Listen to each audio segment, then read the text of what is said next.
Hey, what's going on, everybody? Welcome back to the season 6 of the MindShare podcast. This show is sponsored by Kits Keep in Touch Systems, a two-time international award-winning marketing suite for sales professionals. REM Real Estate Magazine, Canada's premier monthly magazine for real estate professionals.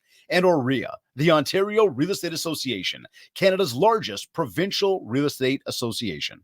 You can learn more about all of our sponsors by visiting my site, mindshare101.com.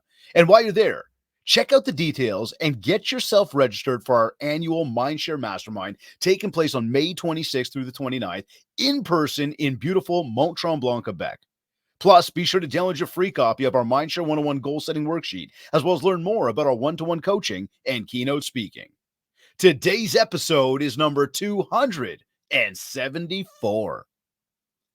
In 1997, she earned her master's degree in counseling psychology and was trained as a therapist.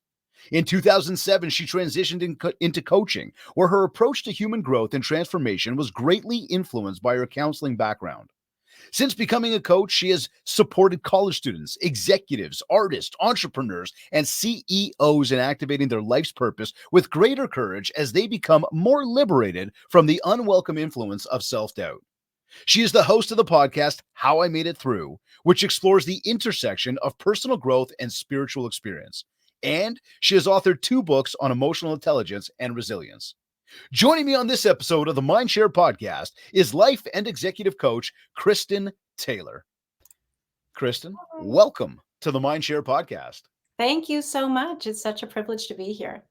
It is, you know what? It's a privilege to have you on the show today. I'm excited about this conversation. I know as before we got on air, we were chatting about this, and there's some like-mindedness already, which is fantastic. I also believe that based on a lot of what we do here as a company with Mindshare 101, with our coaching and consulting, and how we work to help people on a regular, you line right up with that in terms of what you teach and how you teach. And I think that there's going to be some fantastic insights for a lot of people. And to our audience, I want to share with you all that for a lot of what you do here on this show on a regular basis around mindset, around mapping, around, what it really takes to motivate yourself to get to your next level. You're going to hear different thoughts from Kristin today that are going to come from a different angle. They're going to come through with different words, but there's going to be what I imagine to be some very similar paths we're going to be traveling. So it's an honor to have you here today. Yeah, I'm so excited. I'm excited to learn from you too.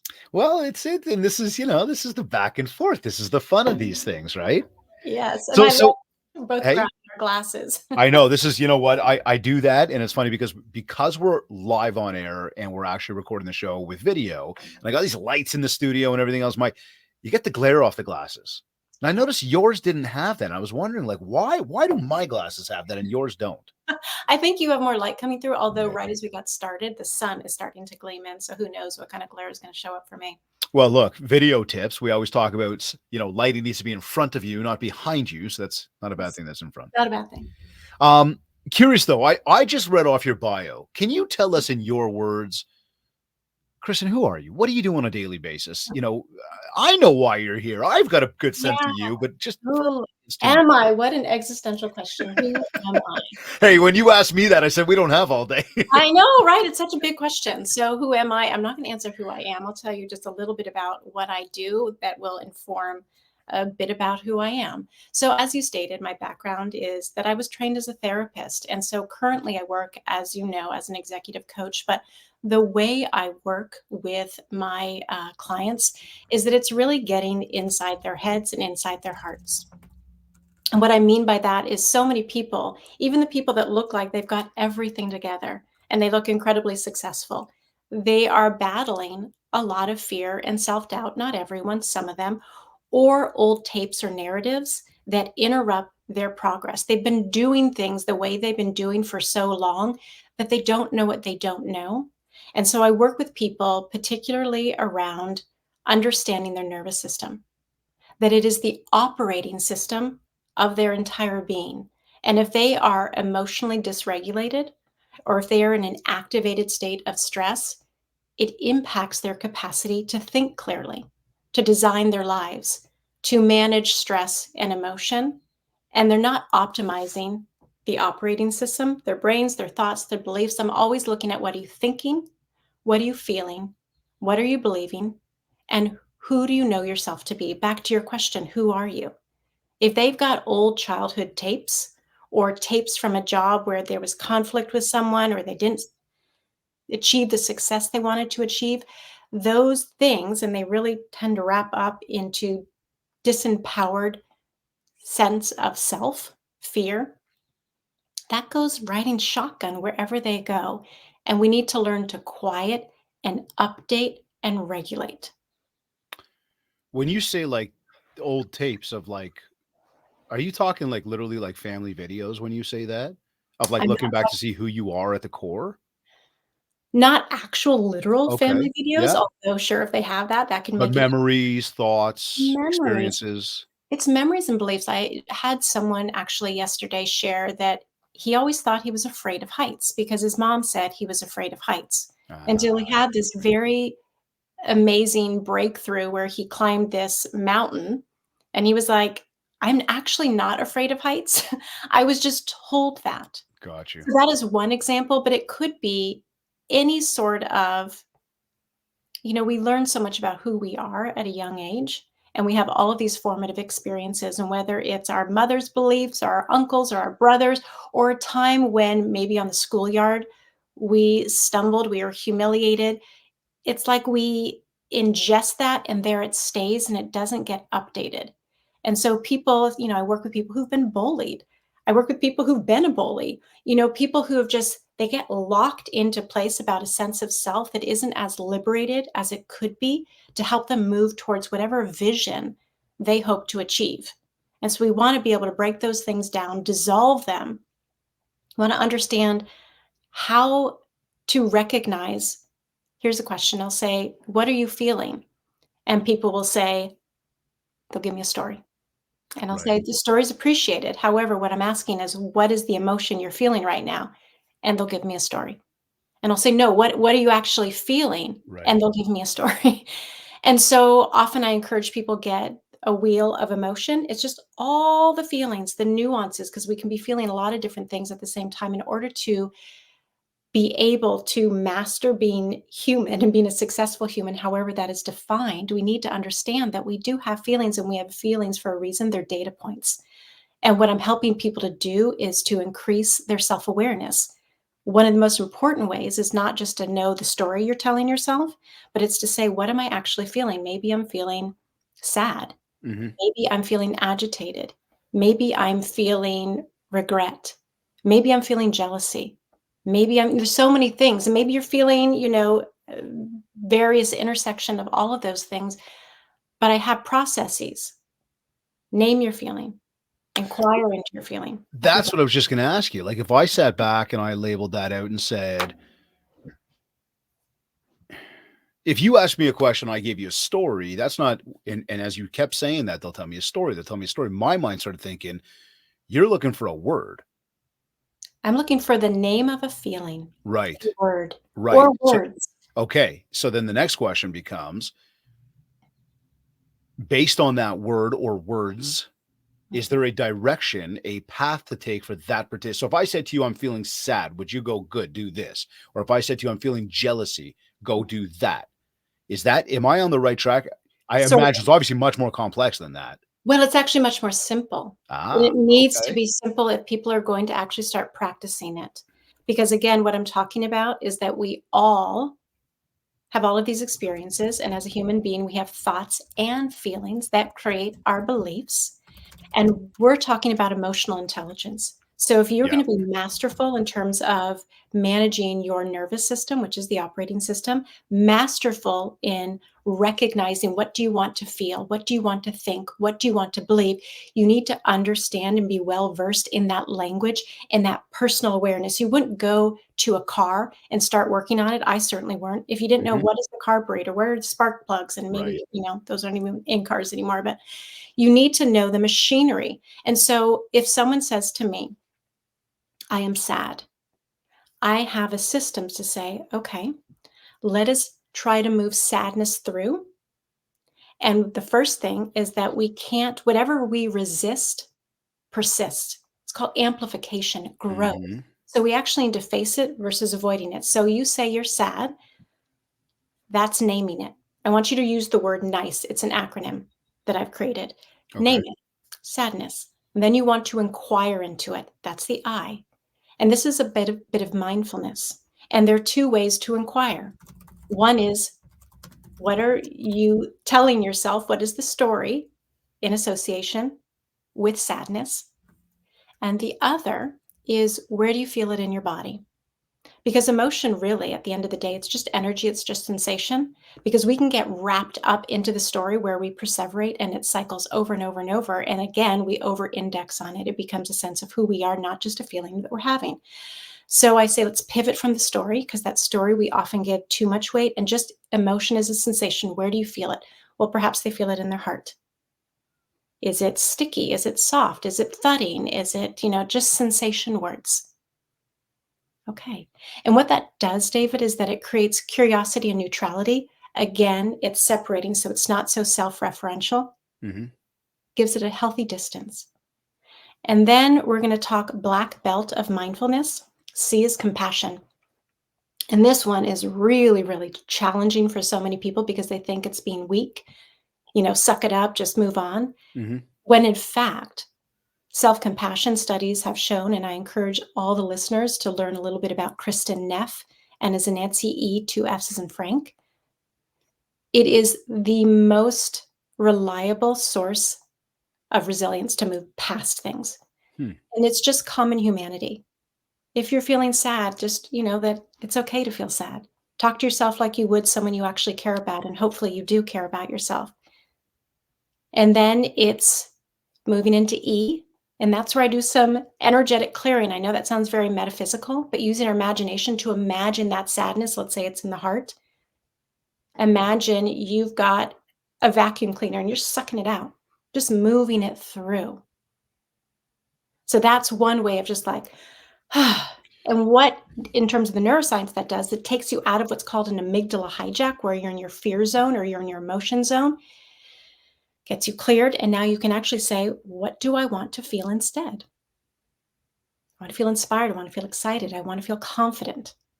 What do you want to think instead? I want to think I can do this. I want to imagine myself signing a contract, being introduced to that person I've been dying to meet, whatever it is, because now you've opened up the capacity to get out of that really restricted fight or flight place into creativity. And we've got these gorgeous brains that we're not utilizing so much that can be our GPS. Now you've just given it the ability to really work for you, because our minds are our employees. And so that's one of the ways you can move through. This is emotional intelligence. It's being able to increase the vernacular of your emotional awareness at any state of being and shift it, but you don't bypass it, you metabolize it. And NICE is one formula to do so. I like the explanation on that, and I saw parallels to, I guess, things that I do for myself, things that I teach. Yeah. Um, for example, journaling. Okay, really being able to get it out. Get it out. So let's write it down.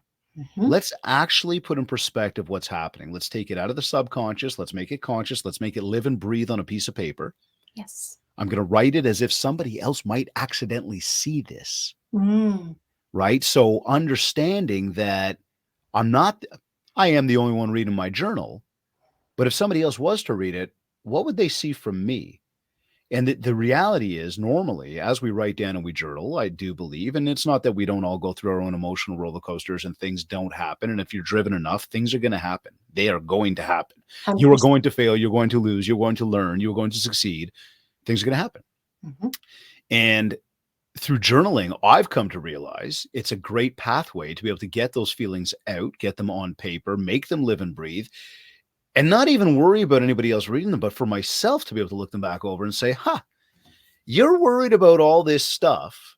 Yet when you write this down, you've got this long list of amazing that just happened in your day to day. Mm. What are you so worried about these little things for? Yeah. And it's a fantastic pathway to be able to take some of those thoughts and again just get them out there and make them live and breathe.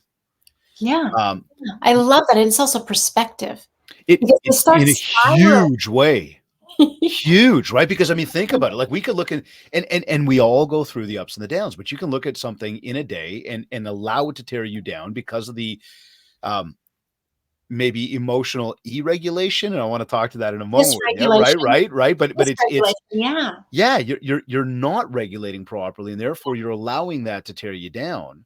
Whereas Mhm, when you put life in perspective, mm, you've really got to look at yourself and say, is it all that bad? Or am I in a really, really good place?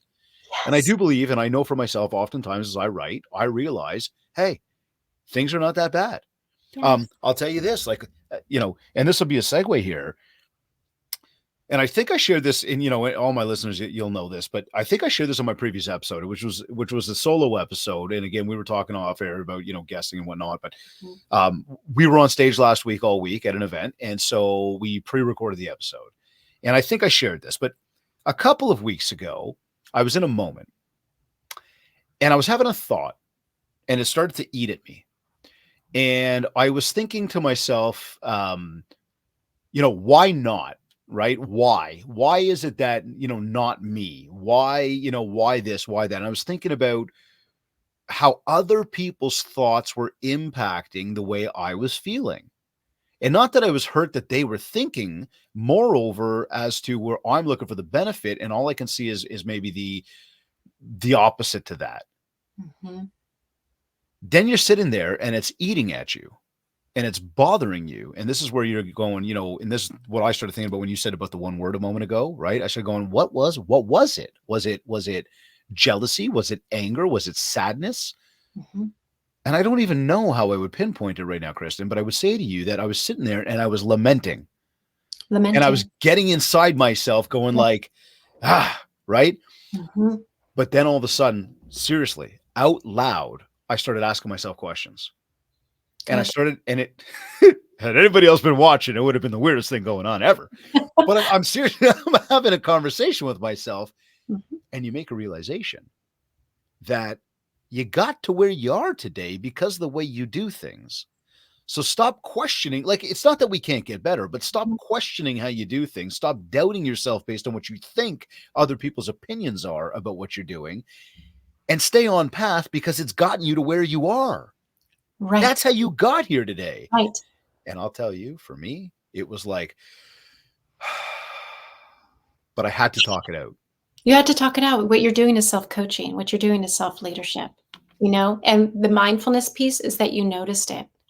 And that is so important. It's the biggest step is just to bear witness and almost step out of yourself to recognize, oh, it's happening. I'm starting to spiral, or whatever just happened has activated a place in me that is uncomfortable. And you interrupted it. You could have gone all day long. I Oh, think yeah. many of us Used do. to. Yeah, for Used sure. to, for We're sure. so human. And so I love what you're saying. You're like, if you'd asked me how am I feeling, I wouldn't have been able to answer that. So I want to pause there because that's such an important distinction. When we're in the spiral and it's just this like, roller coaster of storyline, thoughts, it's Mhm. going everywhere. It's really hard to go, well, what am I feeling? You're like, I'm actually not even in my body. Yeah. It's like I only exist in the thoughts. And that's where I love what you're saying about the journaling. Get the thoughts out because it is, to use what you said. I can't remember whether it was when we were recording or not, taking the trash out. Yeah. Just get it out. And sometimes as a coach, I'll just start a meeting and I'm saying, as if it's an IV from your arm to mine, vent. Let me know what's happening so that you can be present. And we'll give it a timeline because some people just need to be like, I've had all these thoughts going into my head and I haven't been journaling and brrr. Let me be the repository for all the garbage. And then we'll start to sort and get you back to you. We deal with, I mean, look, we all go through it, right? We do. We all have the negative thoughts, the self-doubt creeps into our minds. We find ourselves totally off the rails, which leads people to be unproductive, distracted, leads us to feel down. Yep. And as we look at the audience that is tuned into this show today, they are leaders. They are self-starters, self-motivators. They're entrepreneurs. They're realtors. They're business people. Overall, hard workers, a lot of hard workers, and some of you I wish would work harder. But anyways, we'll do that for another time. But it's all very much in serving everybody else's purpose, right? We want everybody to succeed.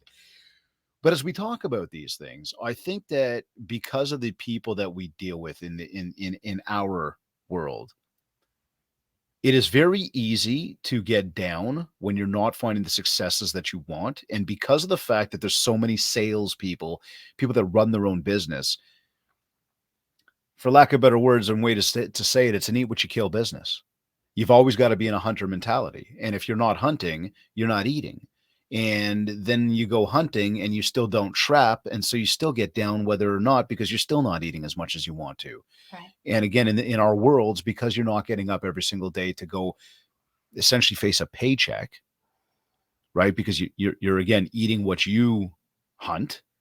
Mm-hmm. The world is your oyster. You can have as much as you want if you continue to work for it. At the same time, a lot of people put a lot of work in and don't necessarily get what they want. And then again, there comes that self-doubt. There comes that stress, that anxiety. So I guess I'd say, how can we identify and address the sources of the stress, the anxiety, and then and essentially adjust that self-talk that we do in our day-to-day work? Yeah. So there are a lot of ways to answer that, but this is where I want to start. I imagine that's loaded, right? It's loaded, but it's so important. I love the question because it's where people are living. It's so real, myself included. It's not like just because I do this. I mean, I'm continually practicing what I teach, and I have good days and I have bad days, but it's like keeping the momentum going. And so this is why I talk so much about the nervous system. And you're talking about, how do we get people back on track? How do we ourselves get back on track? Well, what you were talking about was dysregulation. So you're going out there and maybe you are not experiencing the success, even though you're putting in the hours. And you're like, I'm following it, I'm doing it, I'm doing it, I'm doing it. And why is it not working?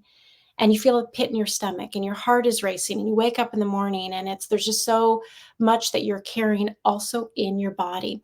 What's really important to understand in terms of who we are as human beings, and this is why I make the distinction that it's not just positive thinking, because 80% of communication goes from the body to the brain, not the other way around. So if your nervous system is dysregulated and you're thinking every good thought that you've ever heard David or any other smart human being tell you, your body's going, that's great and all, but we're in peril. I'm activated. Okay. So I'm going to go a roundabout way to getting back to some literally exercises you can do to down regulate. So help me get there if I get off track. Yeah, no, for sure. Okay. I love this. But I want people to envision a traffic light. And this is what I was talking about earlier. It's that. Is it red? Because I got to go. I don't have time for this. Hurry. Come on, where are you going? Oh my God. So he's like, I had that too. I couldn't not say that. Okay. So you're envisioning a traffic light. And the reason we're using the metaphor of the traffic light is this idea of self-awareness. You need to at any moment go, what state am I in? This goes back to you when you're having all these thoughts and you're like, if someone asked me what I was feeling, I wouldn't be able to say. This is a good tool to know, where am I in my nervous system, in a simple way. So if you were a green light, that's optimal. You're totally present. And if it had words, it would just say, I am. I'm focused on whatever it is first at hand. And I feel completely connected to myself, other people. I have access to humor and creativity. It's where we need to live more often, but few of us live there predominantly. Yellow light, and that's what's called, it's like parasympathetic. When you're looking at the nervous system, you're in rest and digest, happy place, prefrontal cortex, creativity, executive function. Yellow light is the slow down and or maybe preparing to speed up. That's when you're activated, sympathetic activation. And a lot of this comes from training around understanding the vagus nerve. If anyone has any awareness of the vagus nerve, we can get there. Yellow is, if it had words, it would say, I have to. I'm in yellow right now. I'm not, sitting on the couch with my family watching Netflix. I wouldn't have the energy to find my thoughts. Like, I had to get up and give energy. I get to do this, but I have to do this. Like, it gives energy. You want it.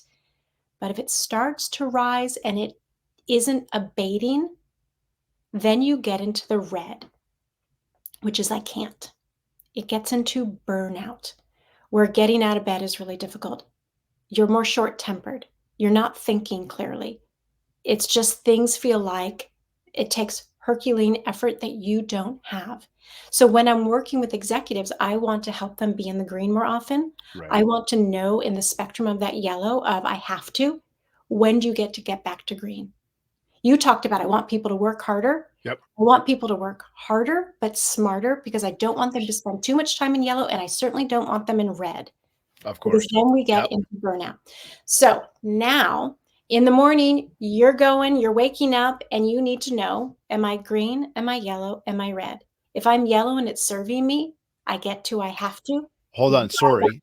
I apologize. We wake up in the morning Mhm. and almost have a realization, have this out loud conversation around where am I feeling today, right now? The morning is just one example. Okay. What we're talking about is self-awareness. Okay. At any point, at any time in the day, pause, check in. Am I red? So this is one of those little practices that anybody could do at any time of the day and just go, hey, Yes. where am I at right now? Yes. I'm green. Everything's good. Yeah. Let me celebrate this. Now's Yeah. the time that I get to do something creative. If I'm in the Okay. zone, let me do something really creative. Maybe I need to be in front of people. Maybe I need to be collaborating. I'm in a really good headspace.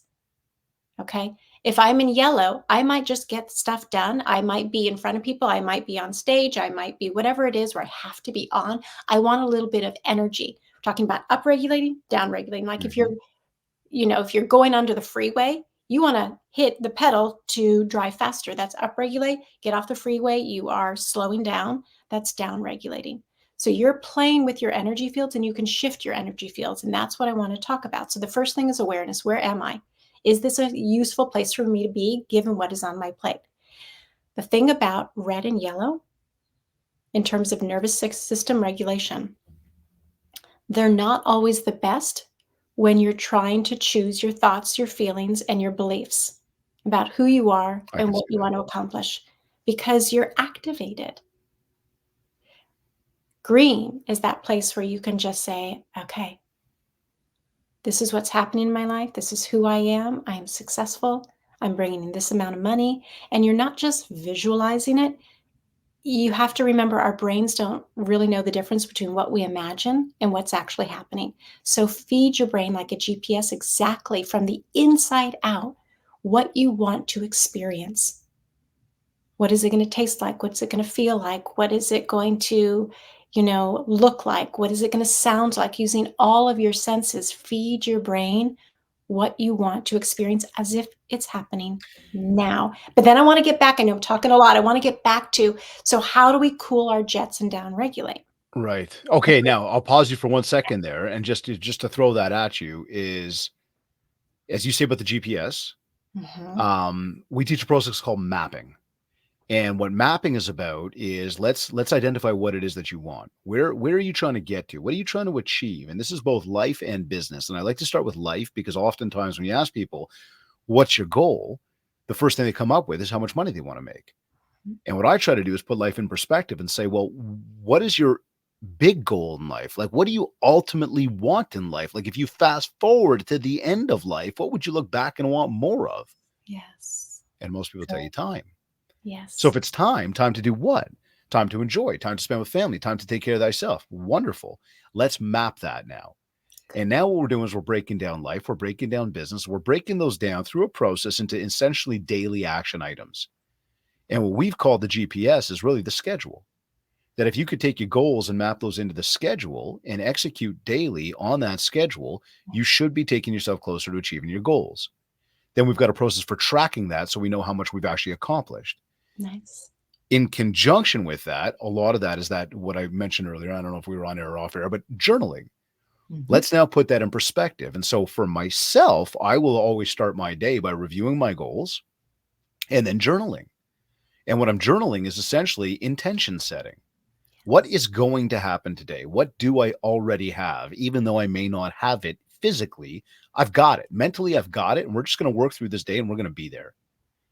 And so as you're explaining that, it It's a It parallel. it parallels to what we're doing on this side in saying, it is on the right track because Yes, and again, I'll tell you, that's a pillar for me. That's a pillar for many people that I work with. absolutely. And I love that you said that it is such a parallel. It is such a parallel.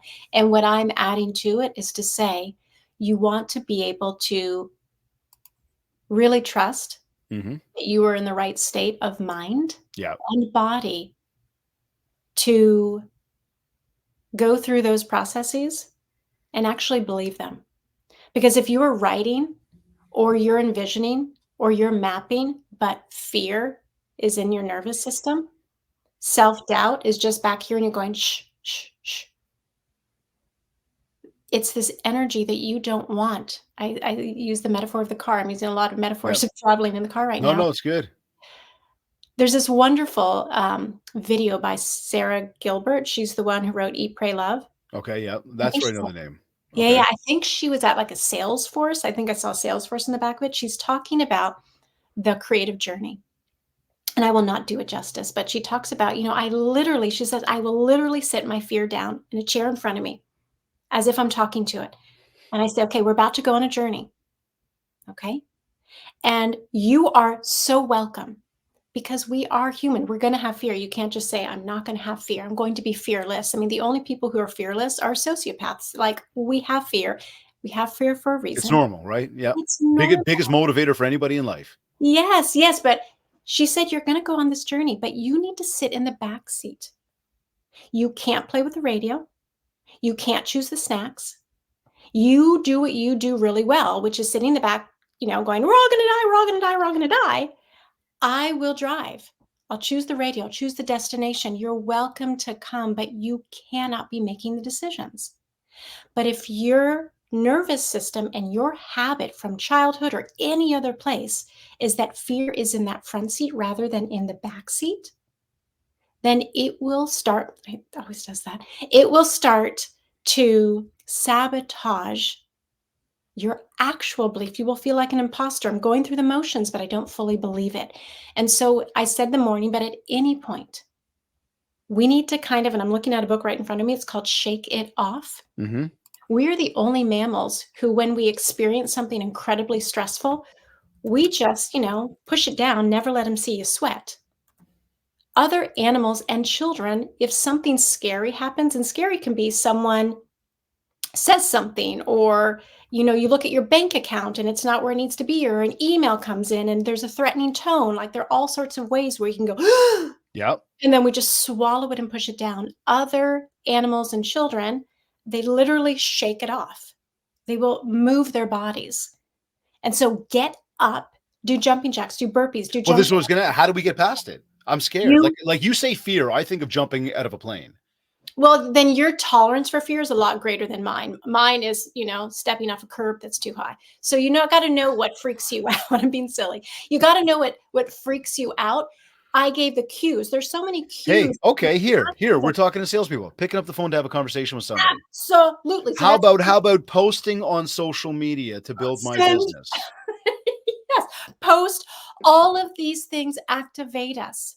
And your finger might be shaking or whatever it is. So what I'm saying to you is that you need to discharge the stress. And what I'm saying by that, I'm going to start with movement. Movement. There it goes again. Why Move but your how does body. it do that? What's it doing? It's some feature that's in Zoom, and apparently it's It just also, likes the things you're saying, and it's like, if I Kristin, keep gesture, going. yeah, yeah, it's really encouraging me. It Talk about loves AI, eh? me. I feel so flattered. Um, so move your body in some way to actually discharge the stress. Yeah. Okay, move your body. Okay. The next thing you can do are just simple breathing exercises, and this is the down regulation. And so when we inhale, it activates the sympathetic nervous system. That is, that's the one that's run, move fast, save your life. You're a tiger being chased Right. by a tiger on the Serengeti, run like hell. So when we inhale, we're activating sympathetic. When we exhale, we're activating parasympathetic, which is rest and digest. So ratio breathing, you inhale through the nose for like 4 counts, exhale through the mouth slowly as if you're breathing through a straw for 8, 10, 12 counts. And you're training your body to slow down. So you just move, you just breathe, and you will notice and do that 6 breath cycles. There's something magical about 6 Interesting. breath cycles in, out. Do it 6 times after you've done like 30 seconds of vigorous movement if you're nervous, if you're in yellow or red. And then you take a deep breath and you're imagining all the things that you don't want to think. You're holding at the top of the breath. And as you are exhaling, you're imagining you're releasing all that crud, the last sale that didn't go through, the fear of what if someone Yep. hangs up on you or whatever, thinks you're a fool, whatever it is, the gremlins in our brain. You're exhaling. What do I want to feel and believe? I want to feel confident, and I want to believe that I am moving closer to my goal and I am achieving success right now. It obviously takes practice. All about And practice, not perfection. well, it's a lot of practice, and then it's got to be there's got to be some sense of results driven, because at least if you've practiced it, you go through it, and now you start to get yourself on the other side of it, and then the next time you run into that, you'll be a little bit more confident that, hey, I've got a mechanism to get me out of it. Like, I know for myself, we talk about fear, and supposedly one of the biggest fears anybody's got in life is standing on a stage in front of people. Yeah. I'm like, put me in, coach. I'm ready. It's I not your don't get scared of it. I You're love so it. lucky. I enjoy it. I will say to you though, for years, and I've been doing it for years, I'm fortunate. I'm very grateful to do what I do, and I have a ton of fun doing it, because you get to see the results that other people achieve because of what you do. You get to see those results down the road. And it's not just, hey, great job. It's like months later where they come back and they go, hey, because of that thing that we did together, this is what I achieved. And that's where you're like, you just look up and you say, like, I'm so fortunate to get to do what I do. Such gratitude, yes. Now, I will tell you, for years, and it still will happen, even as recently as last week, we're about to take the stage, and now all of a sudden there's those feelings coming, and and I'm breathing, and Jennifer, my wife, should be like, relax. And I'm like, I'm relaxed, but I'm doing my breathing. And it's funny that you say that, because I realize that the breathing, like just these deep breaths, start to just regulate the insides. I've also leveraged self-talk. Heck And what yeah. I've done is I've said to myself, that feeling, because I asked, do you know the name Simon Sinek? Of course. I asked Simon one day, we were doing an event, and I said to him, I got to ask you a question. Do you get nervous before you go on stage? And this must have been 7, 8, 9 years ago. Do you get nervous before you go on stage? And he looks at me, puts his hand on my shoulder. He says, David, if you don't get nervous before you go on to help a whole bunch of people, there's something wrong. Yeah. And I went, well, that's a sigh of relief. Okay, so you get it too. You normalized it. That's the self-compassion thing. It's a common humanity. We all are human. That was huge, Kristin. And now I'll tell you that one thing that I do now is, instead of going, I'm nervous, and I teach this to my kids, I teach this to others, I'm actually pumped with adrenaline. Yes. So I'm now trying to take, or I've convinced myself, and I mean, I'm there now. It took time, practice, repetition, consistency, right? Still self-talk, but it is that thing of those feelings. They're not nerves, they're adrenaline. Yep. And now all of a sudden, when you talk about movement, I actually throw a little bit of Led Zeppelin in my ear. Love it. Okay, before I take a stage, and I'm sitting there, I'm bopping my head, I'm moving. Okay, bopping the head, a little bit of breathing. The minute I take that out, it's like microphone in hand, let's go. I love it. So let me add to this, because I love that so much. But with the I figured that would sort of take you in, right? Like, just give a little real. Okay, so most important question, because I love Led Zeppelin. What song? What album? Ramble On. So good. I'm about to go ramble on, so it's just fitting. Okay. So what I love about that is you're using a bit of cognitive behavioral therapy techniques. You're reframing the experience. And that's why the emotion wheel is so important, because instead of like the association with nervousness is like something scary, I'm weak, whatever that association is for someone historically, it's you get to say, I've got excited agitation, or I've got a killer instinct, or I've got, I'm ready to pounce, or whatever it is. You are reframing it. Yeah. You are reframing it. And then the music, I often tell people, like, have your fight song for sure. Yeah. Have your fight song, because what we're always doing, we get caught in the trance of fear. We get caught in the trance of unworthiness. We're continually hypnotizing ourselves with what we are thinking, feeling, and believing. We get to choose the track. And that's why I asked you what song, what track, because how are we choosing the trance? Choose the right trance. What are you feeding yourself through music, through movement, through thought?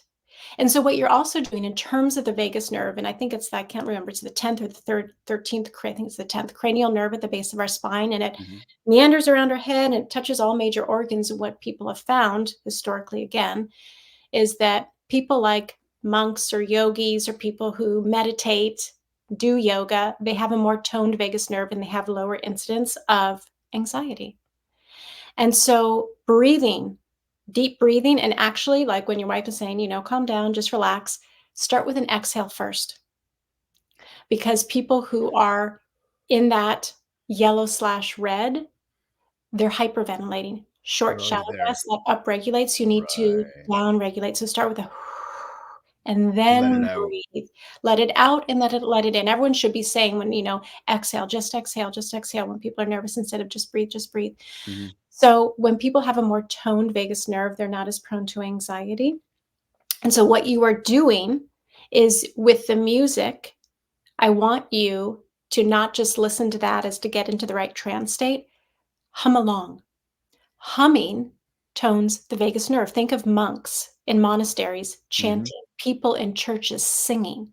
Everyone's in there getting into this trance like state of unity consciousness, love consciousness, reverence. But what they're doing is they're fine tuning the vessel of their body to relax.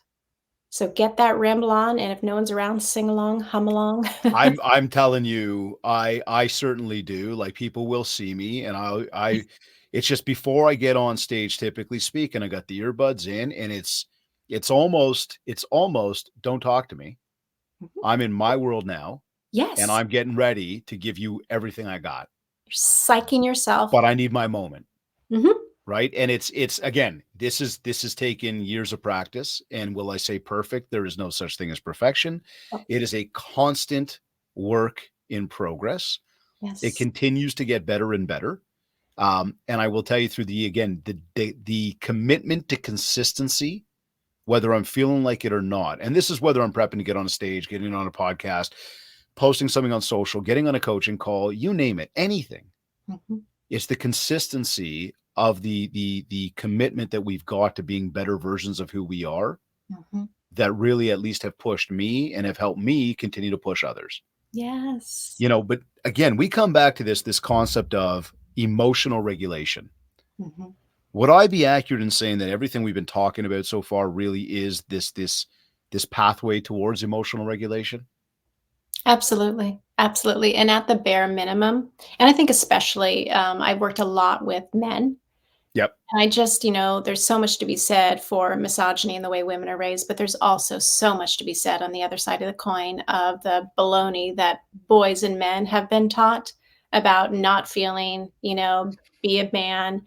What it does is it cuts off so much of their humanity. And it cuts off so many data points to understand who they are, what they're feeling. It shuts down intuition. We need to understand the landscape, men and women, but particularly men that I've worked with can, not all, of course, but can struggle to identify their feelings because they have been conditioned and programmed since childhood to do the exact opposite, don't feel. But they are told you have one emotion that you are allowed to feel, and that is anger. And so then they say, I'm just an angry guy. But that's okay. But that's okay. But underneath anger are feelings of sadness, fear, right? But they're not allowed to touch those. So they're continually shutting down.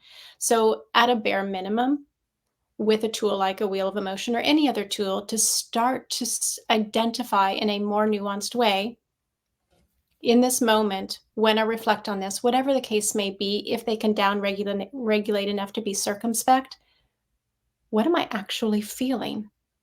That is like the gateway to far greater freedom from the stress of anger or feeling shut down or overactivated. So to be like, I'm feeling resentful, I'm feeling impatient, I'm feeling whatever I am feeling. Getting entrepreneurs to do that goes so far because also I want to think about leadership. We're talking about leadership. What we're really talking about here is Mhm. self leadership. Yeah. And it starts with self-awareness. Because if you can identify what you're feeling, people are like, well, what's the point of that? then you have the ability to metabolize it, process it, and choose something different, not be stuck either in it or pretending not to be in it, but it's still in that driver's seat riding shotgun, tuning the, GPS, Mhm. tuning the It radio. is this I guess this leads me kind of to ask you, like, what is imposterism? Ooh, Is this it right here? Is this a version of it? well, there's so many versions of it, but yeah, it can be a version of it. If Okay. you feel like so ideally we want as much congruence as possible. When I'm talking about congruence, I'm talking about authenticity. Your internal experience matches your outward expression.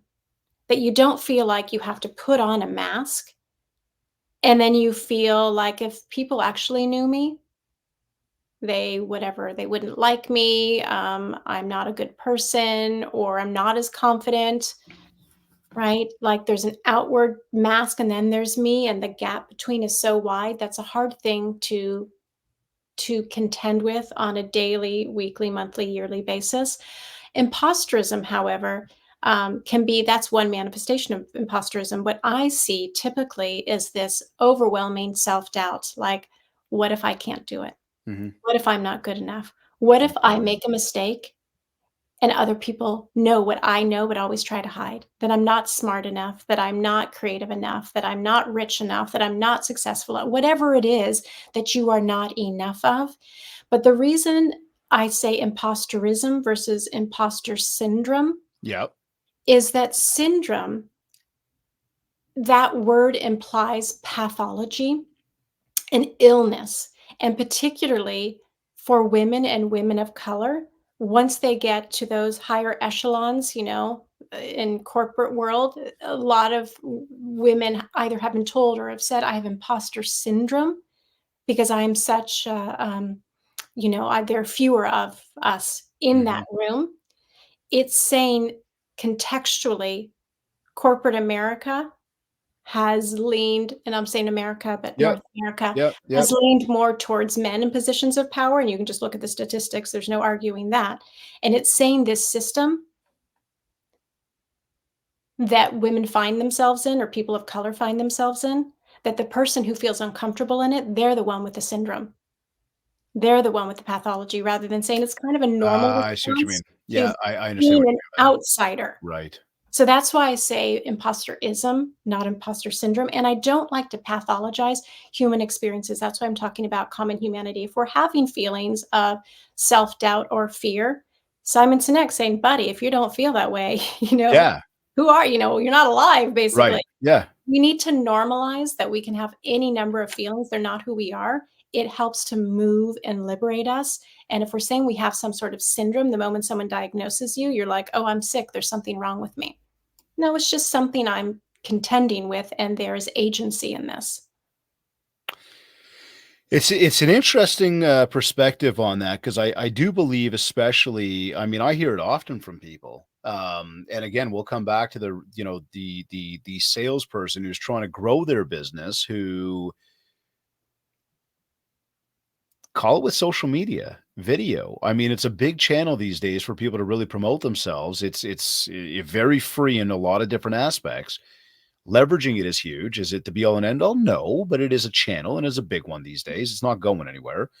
Yet a lot of people turn to me and say, well, like I remember I had a lady the other day. She said to me, she's like, well, like I don't really fit into a bikini when it comes to the beach. So I wouldn't want to take a picture of myself that way. And I said, like, I didn't push her to be like, put the bikini on and take a picture. I Thank didn't, it God. wasn't that so often. Yeah, no, it was moreover like, you don't need to compare yourself to what other people are doing and how they're doing it. You got to figure out who you are That's and then hard. leverage you. And then there comes the fear again that sets in. Yeah, but Mhm. I'm not this person or I'm not that person. And I'm going, we gotta this is the moment where you do put the blinders on and you go, no, I want you to focus on you. What do you love about you? What do you like about you? What will other people love and like about you that you can put out there? Yeah, I mean, it's such a strange world that we live in that we're continually branding ourselves. So I also want to Mhm. normalize like that's a really hard thing to do Yeah. to be able to say, I am a brand and I'm choosing what part of myself do I want to say this is open for public consumption. that I can say is also authentic? What part of me am I willing to put out there? Because we do, expose ourselves to opinions that have nothing to do with us.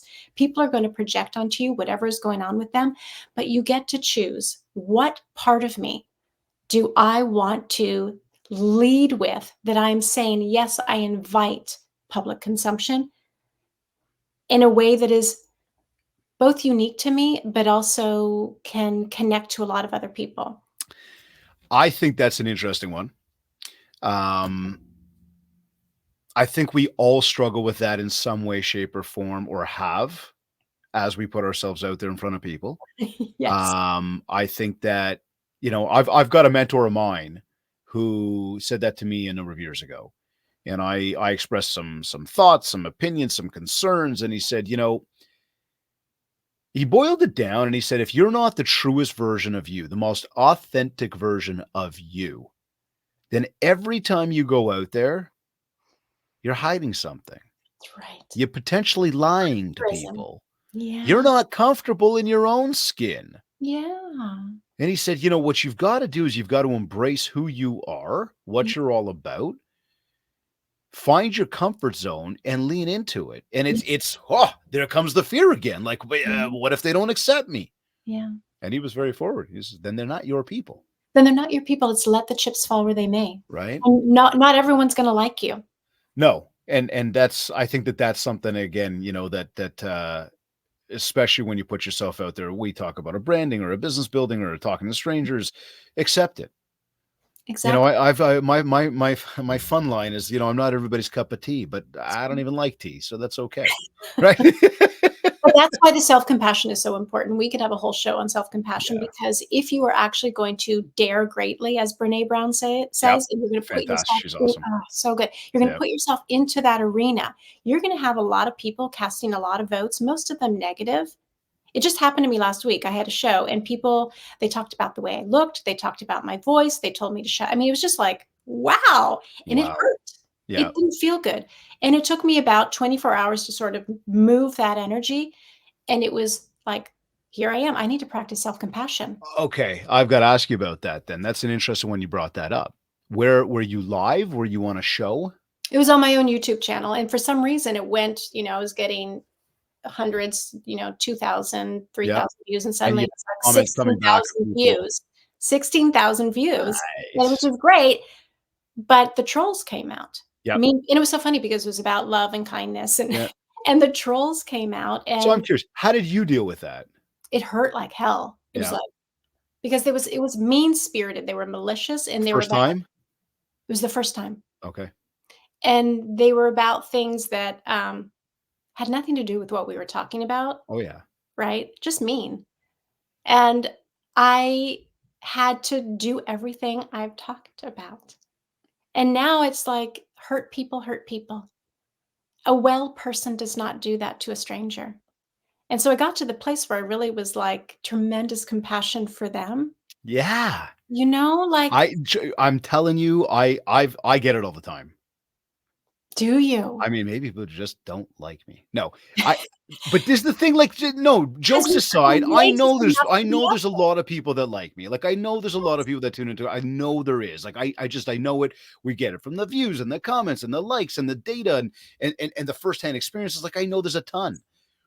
But you sit there, you put out content, and this is, again, when we talk about fear, this is where people's fears come in, is they go, but what happens if the trolls, what I And call they the did. keyboard ninjas, Yeah. right? I get it all the time. I had somebody call me a dunce cap. I had somebody say, can you move your fat head? I've had people say all sorts. And like, I could just really, we could laugh so hard at the mean things that people said about me. I was like, and oh what my I God. did though, is when you read it, you just said it a moment ago, hurt people hurt people. Yeah. And you go, compassion. I feel Yeah. for this individual. That's how they're What moving. what is so wrong in their world that they have to attack? That's exactly right. And so I imagined if they, my friend was saying, she's like, Kristin, it's just, you moved up in terms of views. And as you dare greatly Absolutely. and your influence gets greater, it's another level, another devil. Like, there are going to be things that come at you that you didn't anticipate. So that is why when, not if, these things come as greater exposure, greater success happens, you just have to love the heck out of yourself unconditionally. And this is where the Brene Brown stuff comes in, because we want belonging, we want connection, but it does activate shame. And the only medicine for shame is love. You know, there is so much that we have not covered off today, that I was, but we've covered so much. It's like, it's amazing. It's just, I'm okay. I want to find, just looking at the time here, some specific action steps that we can take away from today's episode, because I imagine we'll do this again. I think there's so much more we can dive into together. Today's action steps, though, or today, pardon me, from today's conversation, action steps that we can provide to everybody, maybe even the top 2-3 things. Like, look, we talked about fear and how it's normal. We all go through it. Yes. Some of it could be stories that we were told when we were younger. Some of it could be completely self-inflicted. Yep. How do we get past fear would be one. We talk about some of those moments where we are, geez, my mind is almost boiling it right back down to fear. It's like, I got to make the phone call, scared. I got to post on social media, scared. It all goes back to fear. What are they thinking about me? Scared. Yes. Yes. It always boils back to fear when we're feeling small in our worlds. I'm not going to get the deal tomorrow. Or what if I don't do the work, or I don't have the next deal in the pipeline? Fear. Endlessly. It's always fear. There are two energies in the world, love and fear. And what we're trying to do is have more love. Love is confidence. Love is courage. Okay. Connection. How? Give us, let's go. Like acknowledge it. Acknowledge it. Okay. You just have to acknowledge it. Oh, it's here. You have to recognize it's not me. It's just something I'm feeling. Out loud? If it helps. Okay. Actually, talk to yourself in the third person. David, they've done studies. What are you doing? That's, you know what? That's what I did the other day. Yeah, very good. So instead of saying, why am I feeling it? That leads us down a rabbit hole of all the reasons we're not good enough. Say, what do I need? This is the takeaway I want people to say. What do I need? Do I need to shake? Do I need to listen to ramble on? Do I need to think about this differently? Do I need to breathe? But instead of going, why am I feeling afraid, and thinking of all the reasons that you have to be afraid, because that's just providing evidence of what a scary world and how you're not available to that scary world, you're not ready. What do I need to do instead to move this fear through my body? Because it's not who I am. It's just a habit. Fear is just habit hell. So you've been through your day. You've helped all sorts of people, as you always do. Ideally. Your day is over. How do you know it's been a successful day for you?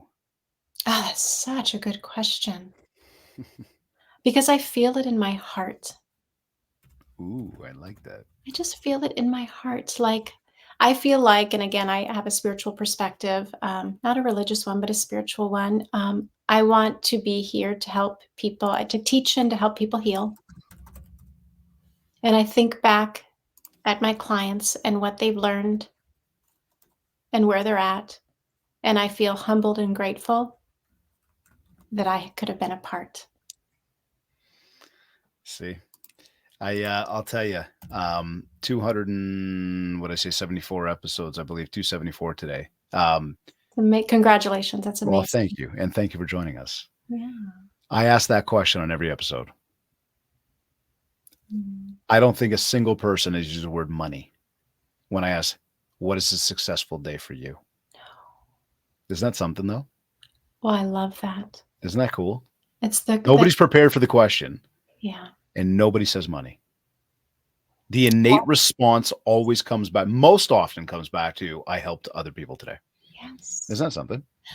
So when we think about those trolls, don't go down that rabbit hole. They are the minority. Most people are kind and loving, and they want to do good and be good. And, you know, there's an amazing, amazing feeling when you can look somebody in the eye and say hello. You can smile at somebody. You can politely allow somebody to change lanes in front of you. Yes. There's actually something very gratifying about those tiny little actions. And, you know, it really boils down to one word and one word only, and it's kindness. And the more we are being kind and putting out kindness, I would love to say the more we put it out, the more we're going to receive. And I really do believe that I in do life, believe like that. I do believe given you shall receive, but don't that. give to receive. Exactly. There's always going to be people that you're going to look at and go, but they're just not kind, or they're just not giving, or they're just okay. Just get past them and keep moving. Yep. Get past them. Hurt people, boundary. That's That's it. theirs, not yours. Hurt people. I really like Mhm, that. mhm. I wish I Uh, made it up. yeah, Kristin, give us some final words. Anything that we can sign off with today to help anybody tuned in, just based on any of the conversation we had today. Oh my gosh, I've said so much. I know it's been fantastic. It really has. No, I've enjoyed it so much. Just that you're not alone, and people can go into embarrassment and shame and think they need to hide it. And the more we don't need to lead with our fear, but the more we can lead with humility and choose who we want to be vulnerable with, the more we help elevate everyone. Deep. Yeah. Deep stuff. Kristin, this has been absolutely fantastic. I want to thank you sincerely for making the time for us today on the MindShare podcast. It's been a really heartwarming conversation. Maybe that's the word that comes to mind. Oh, that means so much. You're very good at this. I Oh, just felt really comfortable and I enjoyed the conversation so much. Thank you. well, thank you. Thank you so much for joining us. You're welcome. You are either listening to this on one of your favorite podcast platforms. Maybe you went to my website, mindshare101.com. While you're there, be sure to download your free copy of our Mindshare 101 goal setting worksheet to help you conquer 2024 and become the best version of you that you really want to be.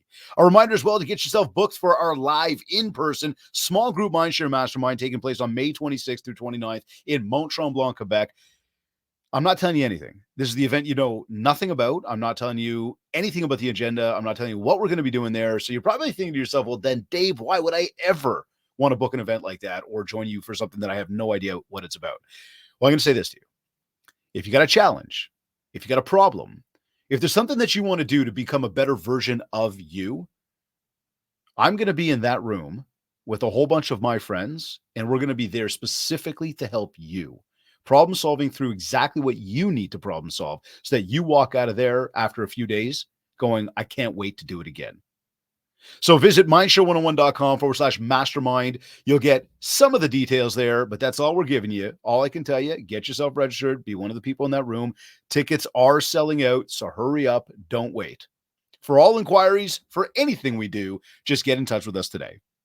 Don't forget to leave a review of this podcast at www.ratethispodcast.com/mindshare101. If you're an iTunes person, you can go directly to iTunes. If you're a Android person, you can go directly to Spotify. Of course, you can find this podcast now on YouTube as well. We're all over the place. Check it out. And of course, please leave us a review. Connect with me on MindShare101 on both Facebook and TikTok, as well as David Greenspan 101 on Instagram. I want to take a very quick moment to say thank you to Kids Keep in Touch Systems, REM Magazine, and OREA, the Ontario Real Estate Association, for sponsoring this episode of the MindShare podcast. This has been another episode of the MindShare podcast.